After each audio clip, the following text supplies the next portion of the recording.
नमस्कार, आप देख रहे हैं स्वराज एक्सप्रेस। मैं हूं आपके साथ बुशरा। और सबसे पहले बड़ी खबर की बात करेंगे, जहां मध्य प्रदेश में बीजेपी ने हारी हुई 39 सीटों पर प्रत्याशियों की पहली सूची चुनाव के करीब 2 महीने पहले 17 अगस्त को जारी कर चौंका दिया था।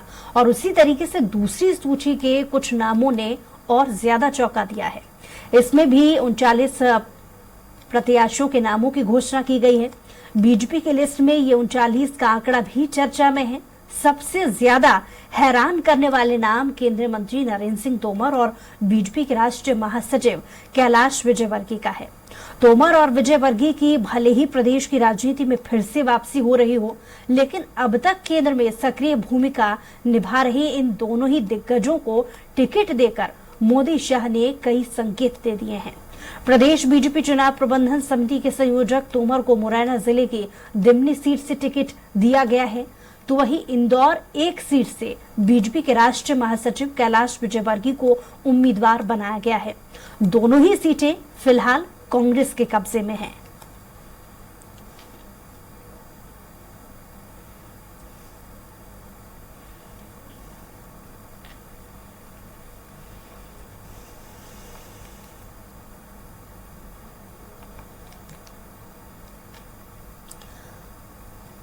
तो बीजेपी ने जारी की है अपनी दूसरी प्रत्याशियों की सूची। मध्य प्रदेश में प्रत्याशियों की दूसरी सूची जारी हुई है, जिसमें 39 नामों की ये सूची है। सबसे चौंकाने वाले कुछ जो नाम सामने आए हैं, उसमें एक कैलाश विजयवर्गीय को मैदान में उतारा है पार्टी ने। सांसदों को भी यानी कि प्रत्याशी इस दूसरी सूची में उतारा है। जाहिर है कि इस दूसरी सूची आ जाने के बाद काफी हैरानी, क्योंकि ये वो विशेष नाम है जो पहले ही केंद्र में अपनी सक्रियता के चलते बड़े नामों में शुमार माने जाते हैं। तो बीजेपी की दूसरी लिस्ट में जबलपुर के साथ ही साथ डबरा से इमरती देवी का भी नाम इसमें शामिल बताया गया है।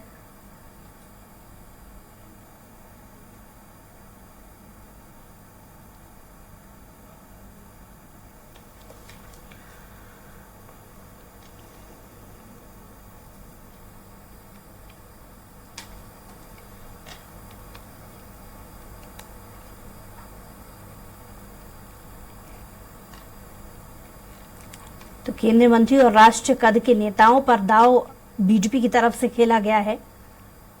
जाहिर है कि पहली सूची में 39 नाम पहले बीजेपी उतार चुकी है, और एक बार फिर से दूसरी सूची जब जारी हुई है 39 नामों की, तो ये वो नाम है जो शायद ही किसी ने सोचे होंगे।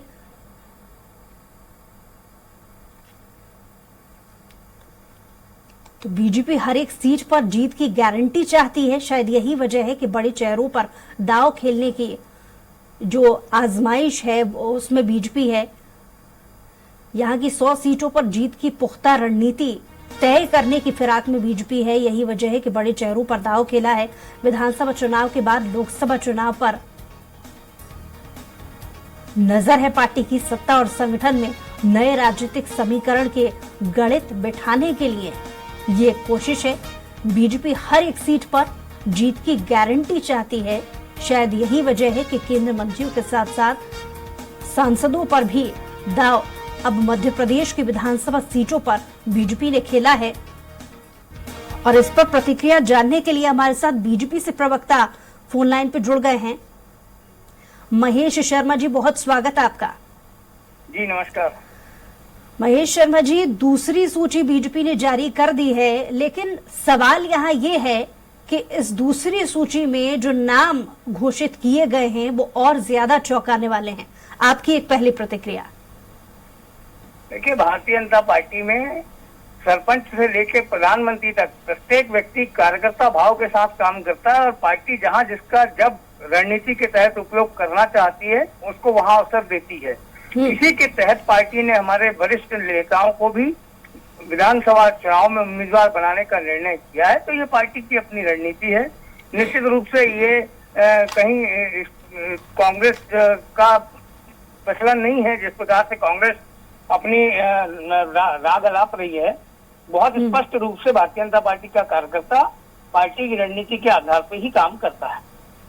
जी, लेकिन आपको नहीं लगता कि बीजेपी इस बार इस चुनाव में इतनी गंभीरता से कोशिश में लगी हुई है, जहां जीत की गारंटी सुनिश्चित करने की कोशिश में बड़े बड़े नाम इसमें शामिल कर लिए गए हैं, केंद्र के मंत्री भी जिसमें शामिल हैं, सांसद भी शामिल हैं, तो ऐसे बड़े चेहरों को मैदान में उतारने की क्या आवश्यकता पड़ गई?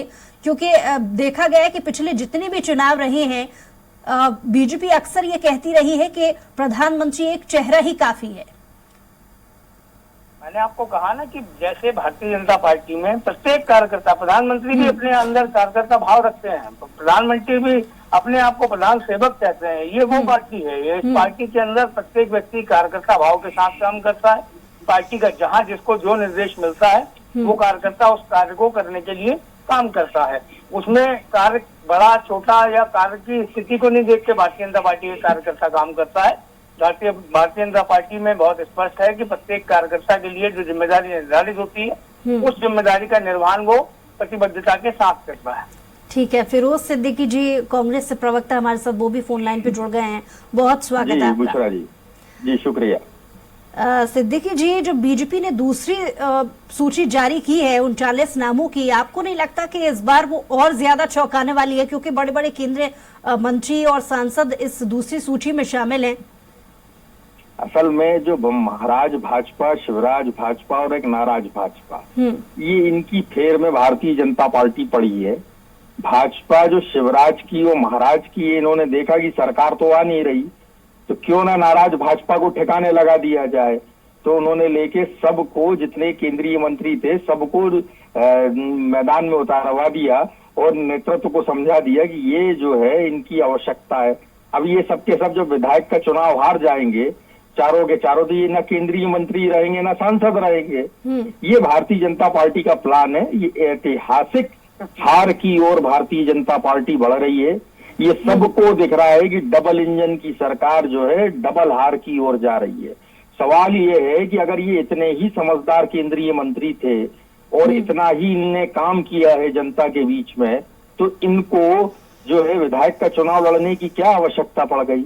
इन्होंने अगर काम किया होता तो वैसे ही पार्टी का कोई भी कार्यकर्ता लड़ता, वो चुनाव जीत जाता। और 3 केंद्रीय मंत्रियों को ये लड़ा रहे, मतलब जो भारत सरकार है वो अब जो कृषि मंत्री है, कृषि मंत्रालय है जो हमारे किसानों से जुड़ा है, और नरेंद्र सिंह तोमर उसके मंत्री हैं, वो अब भगवान भरोसे हो गया है। भारतीय जनता पार्टी सिर्फ चुनाव लड़ेगी, जनता का काम नहीं करेगी। इसलिए तो उनके सांसदों को आना पड़ रहा है। आज ही वो कह रहे थे, नारायण त्रिपाठी का बयान आया है कि अब क्या विधायक सरपंच का चुनाव लड़ेंगे। ये स्थिति भारतीय जनता पार्टी में, इनको लोग नहीं मिल रहे चुनाव लड़ने के लिए। वोट डालने वाले तो बहुत मिलना काम, वो कहाँ से मिलेंगे? बहुत स्थितियां जो है नाजुक हो गई हैं, और ये बताता है कि भारतीय जनता पार्टी बहुत बड़ी दिक्कत में, परेशानी में है, चिंता में है। इसलिए उसको केंद्रीय मंत्री और सांसद जैसे हैवी वेट लोग जो है वो उतारना पड़ रहा है मैदान में, और जमीनी कार्यकर्ताओं का जो हक है उसको मारा जा रहा है। महेश जी, कितना इत्तेफाक रखते हैं आप फिरोज जी की बातों का? कह रहे हैं कि कंपटीशन तगड़ा है, और बहुत अच्छी बात यहाँ पर उन्होंने एक बोली है कि 37 साल से लेकर 72 साल तक के नेताओं को उम्मीदवार बनाया गया है। केंद्रीय मंत्रियों में मुरैना की दिल्ली सीट से नरेंद्र सिंह तोमर, नरसिंहपुर से प्रहलाद पटेल, यानी बड़े बड़े नाम शामिल किए गए। खास तौर से 72 साल तक के नेताओं को उम्मीदवार बनाया गया है, जबकि इसके पहले पार्टी हर फोरम पर यह कह चुकी है कि 65 के पार किसी भी नेता को कम ही जिम्मेदारी देती है पार्टी। क्या कहेंगे? राजनीति में किसी भी प्रकार से केवल एक क्राइटेरिया मायने रखता है, व्यक्ति का स्वस्थ होना, मानसिक रूप से, शारीरिक रूप से, उसके आधार पर निर्णय किए जाते हैं। एक बात। दूसरी बात, मेरे मित्र जो अभी कह रहे थे फिरोज भाई की पार्टी, और वो स्वयं निश्चित रूप से इतनी बौखलाहट में है, इसलिए इस प्रकार की बयानबाजी कर रहे हैं। अपने घर को देखना इनको चाहिए। कांग्रेस में जिस प्रकार की सिरफटब्बल चल रही है, ये आक्रोश, इनके जो आक्रोश यात्रा जो निकाल रहे हैं, इनके नेताओं को कितना आक्रोश उन यात्राओं में झेलना पड़ रहा है, ये उनके मन से पूछिए। कल अरुण यादव जी के ऊपर नारे लग जाते हैं, कहीं किसी के ऊपर जो है छीटाकशी की जाती है, तो ये कांग्रेस पूरी तरीके से रसातल में है। मध्य प्रदेश में इनकी जमीन बची नहीं है, इसलिए बौखलाए हुए हैं हमारे वरिष्ठ नेतृत्व से। जहां तक भारतीय जनता पार्टी की बात करूं, ये कह रहे हैं कि कोई विधायक सरपंच का चुनाव लड़ेगा। हाँ, भारतीय जनता पार्टी में बाबूलाल गौर मुख्यमंत्री बनने के बाद मंत्री बन सकते हैं। देवेंद्र फडणवीस मुख्यमंत्री रहने के बाद उप मुख्यमंत्री बन सकते हैं। पार्टी जहां जिसको जो आदेश देती है, ये केवल भारतीय जनता पार्टी का कार्यकर्ता है, देवतुल्य, जो इस प्रकार के निर्णय को स्वीकार करता है, श्रद्धार्थ करता है। ये कांग्रेस पार्टी नहीं है कि एक अगर राजा महाराजा हो गए तो मुख्यमंत्री नहीं बनेंगे, या मंत्री नहीं बनेंगे, या सरपंच नहीं बनेंगे। ये राजा महाराजा, राजवाड़ों और परिवारवाद वाली पार्टी इसी प्रकार की सोच रखती है, इसीलिए इनका ये हर्ष भी हुआ है। जी फिरोजी, देखिए, मैं तो महेश भाई से ये कहूंगा, भैया 4 आपके मुख्यमंत्री के दावेदार चुनाव लड़ रहे हैं, 2 बाहर खड़े हैं, महाराज और शिवराज, और 2 बहनें जो है लाडली बहनें ताई और उमा भारती, वो अलग इंतजार कर रही हैं। अब तो ये बता दो महेश भाई, आपको कौन सा वाला पसंद है और आप किसके साथ हो? कौन से किसको मुख्यमंत्री बनाने वाले हो आप? शिवराज जी तो मुख्यमंत्री नहीं बन रहे भाई। ये आपको बता दूं मैं, हम तो तय कर लेंगे हमारे घर का निर्णय क्या होगा, लेकिन आप ये तय करके बता दो मुझे कि हमारा एक ही अलग ताल ठोक रहे हैं, अरुण यादव अलग ताल ठोक रहे हैं, हमारे एक ही नेता है, बंटाधार जी से अपने बेटे को सेटल करने का काम कर रहे हैं। अरे भाई, हमारा एक ही निर्णय करो। हमारा एक ही नेता है, वो है कमलनाथ जी। हमारे नेता कमलनाथ जी हैं, हम चुनाव जीतेंगे और वही मुख्यमंत्री बनेंगे। करने में लगे हुए हैं। भारतीय जनता पार्टी बताए कौन है उनका मुख्यमंत्री का चेहरा? महाराज है, शिवराज है, भाई है, ताई है। हमारा भारतीय जनता पार्टी की प्रचंड सरकार बनाने का है, और निर्णय नेतृत्व करेगा, आपके सामने होगा। ऐसा है बुशरा जी, एक इंग्लिश में फोरटेल है, too many cooks spoil the food. इनके मुख्यमंत्री बनना पसंद करेंगे तो टू मैनी कुक्स, ये कांग्रेस में संभव नहीं है। राजस्थान का मुख्यमंत्री बनना राहुल गांधी जी पसंद करेंगे। Too many cooks spoil the food. तो यहाँ इतने सारे खानसामे हो गए हैं और सब लगे हैं, कोई खोपरा ला रहा है, कोई चिरौंजी ला रहा है, कोई मिश्री डाल रहा है, कोई लेके नमकी को खोल रहा है। तो ये जो है हलवा नहीं बनेगा। अरे भाई, ये हलवा नहीं बनेगा।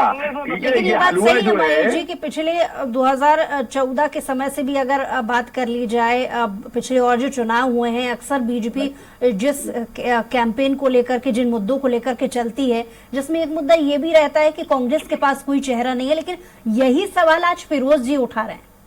तो क्या बाकी पार्टी में ऐसी नेतृत्व है? भारतीय जनता पार्टी प्रधानमंत्री नरेंद्र मोदी के करिश्माई नेतृत्व में चुनाव लड़ रही है, और भारतीय जनता पार्टी सामूहिक नेतृत्व में विश्वास करती है। माननीय शिवराज जी हो, माननीय बीडी शर्मा जी हो, माननीय नरोत्तम जी हो, माननीय कैलाश विजयवर्गीय जी हो, माननीय राकेश सिंह जी हो, सारे लोग सामूहिक नेतृत्व में हम लोगों ने अभी जनाशीर्वाद यात्रा भी निकाली। उसी आधार पर हम चुनाव के मैदान में जनता के बीच जाएंगे, और जनता का भरपूर आशीर्वाद हमको मिला भी है, और चुनाव के दौरान मिलेगा। लेकिन महेश जी, आपसे मेरा सवाल, इस सूची को अगर गौर किया जाए, ऐसे बहुत सारे नाम हैं जिन्हें बदल दिया गया है, कुछ के टिकट भी कटे हैं, नरसिंहपुर से जालम सिंह पटेल का टिकट कटा है, ऐसे बहुत सारे और नाम हैं। बीजेपी को ऐसी क्या आवश्यकता पड़ी जो उन्हें टिकट बदलने पड़ गए? क्या उन्हें अपने पुराने चेहरों पर उतना भरोसा नहीं रहा? राजनीतिक क्षेत्र में कार्यकर्ताओं का कार्य विभाजन अलग होना ये बहुत नया विषय नहीं है। जहाँ जिसकी जैसी आवश्यकता होती है, कई बार क्षेत्र की परिस्थितियों को देखते हुए, वहाँ क्षेत्र की जनता की क्या भावना है उनको देखते हुए अगर निर्णय करना पड़ता है तो उसी प्रकार से निर्णय किए जाते हैं। फिरोज जी, देखिए, सवाल भारतीय जनता पार्टी का ये आंतरिक मामला है, लेकिन ये स्पष्ट हो गया कि कल मोदी जी ने हमारे मुख्यमंत्री शिवराज सिंह चौहान जी का नाम नहीं लिया, पूरे मंच से ना नाम लिया। जिस लाडली बहना योजना की भारतीय जनता पार्टी पूरे प्रदेश में बखान करती घूम रही है, करोड़ों रुपए के विज्ञापन दे रही है, उन्होंने उस लाडली बहना योजना का भी जिक्र नहीं किया और उसकी बात भी भाषण में नहीं लाए। ठीक, तो भारतीय जनता पार्टी की जो स्थिति है वो ये स्पष्ट हो गया है कि अब शिवराज सिंह जी जो है वो मुख्यमंत्री नहीं होंगे। कौन मुख्यमंत्री होगा इस बात का ये किसी को पता नहीं है, और भारतीय जनता पार्टी की सरकार नहीं बनने जा रही है ये भी स्पष्ट है।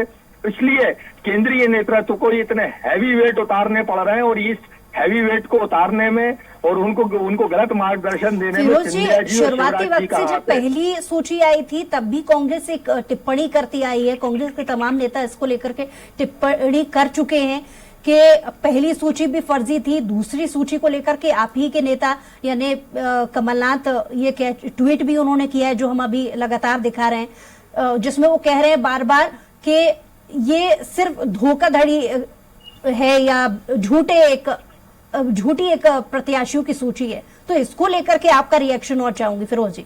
देखिए उन्होंने ये नहीं कहा कि झूठी प्रत्याशियों की सूची है, उन्होंने ये कहा है कि जिस पार्टी को प्रत्याशी नहीं मिल रहे हैं, जिस पार्टी को प्रत्याशी नहीं मिल रहे हैं वो पार्टी जो है वोटर कहाँ से लाएगी।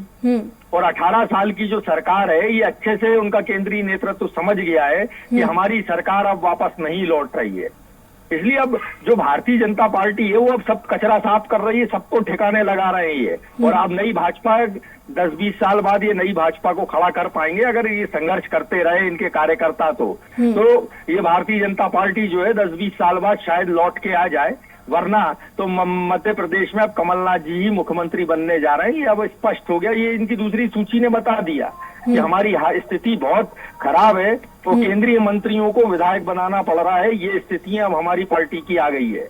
तो अब आप देखिए अभी आज तो अभी सूची आई है और सूची आई रात में ही एक का इस्तीफा आ गया, आज नारायण त्रिपाठी बोल पड़े, इससे पहले 20 सीटें और पहली सूची में बदलने की बात हो रही है, उसमें से ममता मीणा छोड़ के चली गई पार्टी। तो पहले अपना घर तो संभालिए, पहले लोगों से सामंजस्य तो बनाइए, उसके बाद आप सूची जारी करना। ये तो ऐसी सूची जारी हो रही है और रोज लोग पार्टी छोड़ के जा रहे हैं। ये कैसी पार्टी है? ऐसा नहीं हो कि इनका मुख्यमंत्री पद का कोई दावेदार भी कांग्रेस में आ जाए। यानी कांग्रेस अपने आप में मुतमईन जी आ गए थे है कि बतौर विपक्ष बहुत अच्छी भूमिका निभाते हुए कंपटीशन तगड़ा दे रही है। महेश जी से इसको लेकर के रिएक्शन ले लेते हैं। महेश जी, जनता के लिए इन्होंने ना विधानसभा में आवाज उठाई ना सड़क पे आवाज उठाई, जनहित के किसी मुद्दे को इन्होंने उठाने का काम नहीं किया। शोर शराबा वो तो कह रहे हैं, फिरोज सिद्दीकी जी ने अब भी कहा कि बीजेपी के बीच इतना डर का माहौल है कि उन्हें केंद्र मंत्रियों को, सांसदों को लाना पड़ रहा है। कांग्रेस पार्टी में डर का ये आलम है कि अपनी सूची जारी करने की हिम्मत नहीं जुटा पा रहे हैं कि अगर सूची जारी करेंगे तो कांग्रेस काले पे पत्थर चलेंगे। कांग्रेस पार्टी डर के मारे अपनी सूची जारी नहीं कर पा रही है। अपनी सूची जारी करने की हिम्मत होती तो सूची जारी कर देती। हम 2 सूची जारी कर चुके हैं, इनकी एक सूची एक सिंगल नाम नहीं आया। आप तो कमलनाथ जी का नाम ही छिंदवाड़ा से घोषित कर दो, वो तो कर सकते हो। वो करने में भी तकलीफ हो रही है कि भैया कहीं ऐसा ना हो कि उसमें भी कहीं ना कहीं कंट्रोवर्सी हो जाए। तो कांग्रेस पार्टी किस प्रकार से डरी हुई है जनता देख रही है। जनता ने हमारा कार्यकाल भी देखा है, हमारा सुशासन भी देखा है और बंटाधार का कुशासन भी देखा है। बहुत अच्छे से जनता जानती है और उसी के आधार पर जनता चुनाव में निर्णय करेगी। चलिए, बहुत शुक्रिया महेश जी हमारे साथ जुड़ने के लिए, और फिरोज जी आपका भी बहुत शुक्रिया अपनी बात को रखने के लिए।